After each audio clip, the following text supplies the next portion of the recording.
இப்போ வந்து நரேஷனை டீட்டெயிலா பார்க்கலாம். ஸோ டீட்டெயில் வீடியோ கேட்டிருந்தீங்க. ஸோ இப்போ நான் 2 என்ட்ரி பாஸ் பண்ணியிருக்கேன். ஒன்று பேமெண்ட்ல narration TN traders cash disburse அப்படின்னு இருக்கு.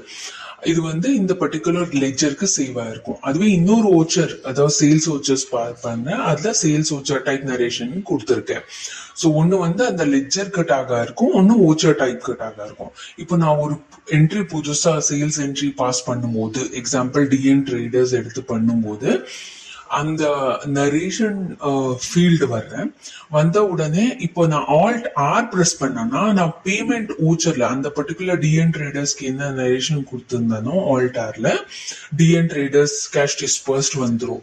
அதே கண்ட்ரோல் ஆர் பிரஸ் பண்ணனா அது லெஜர் எல்லாம் செக் பண்ணாது, டைரக்டா இந்த சேல்ஸ் ஊச்சர் டைப்க்கு முன்னாடி என்ன கொடுத்துருந்தேன் இல்லையா அந்த நரேஷனை கொண்டு வந்துடும். ஸோ இந்த மாதிரி தான் அது ஒர்க் ஆகும். ஓகேவா?